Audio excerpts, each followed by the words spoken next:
كذبوا فعقروها فدمدم عليهم ربهم بذنبهم فسواها ولا يخاف عقباها.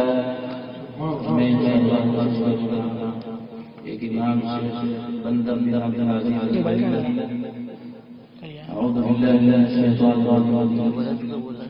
الحمد لله رب العالمين الرحمن الرحيم مالك يوم الدين إياك نعبد وإياك نستعين اهدنا الصراط المستقيم صراط الذين أنعمت عليهم غير المغضوب عليهم ولا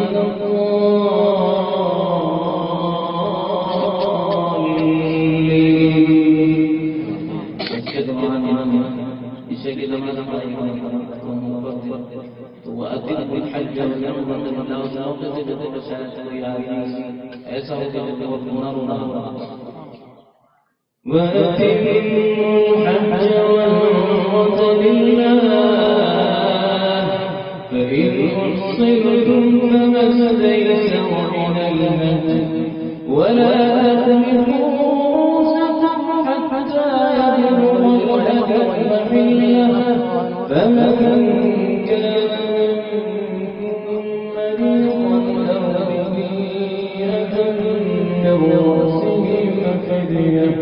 ففدية من صيام أو صدقة أو فإذا أمنتم فمن تمتع بعمرة إلى الحج فما استيسر من الهدي فمن يجد فصيام 3 أيام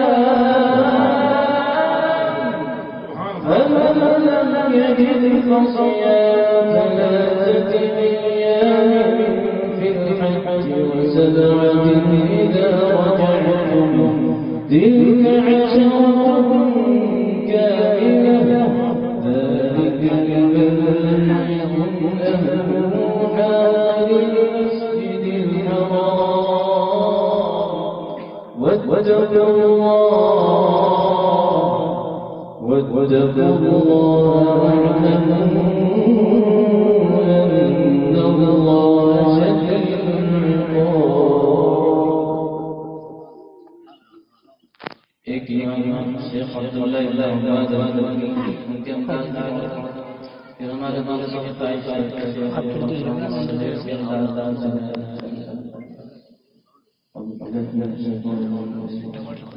الحمد لله رب العالمين الرحمن الرحيم مالك يوم الدين إياك نعبد وإياك نستعين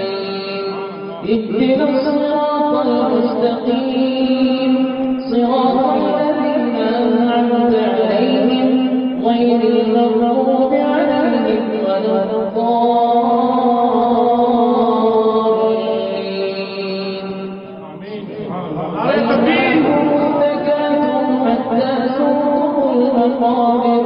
كلا سوف تعلمون ثم كلا سوف تعلمون كلا لو تعلمون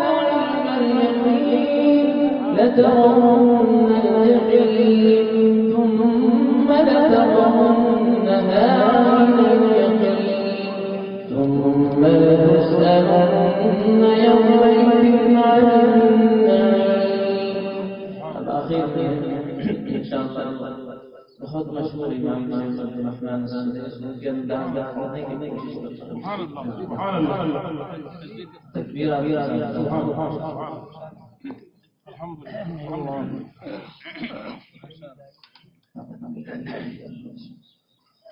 अल्हम्दुलिल्लाह रब्बिल आलमीन अर्रहमान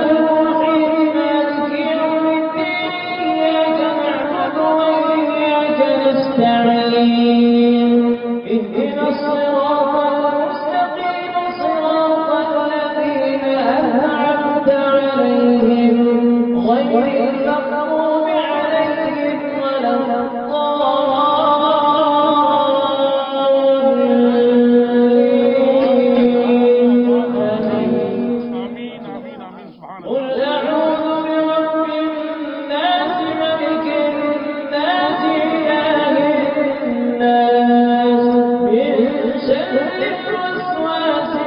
كنا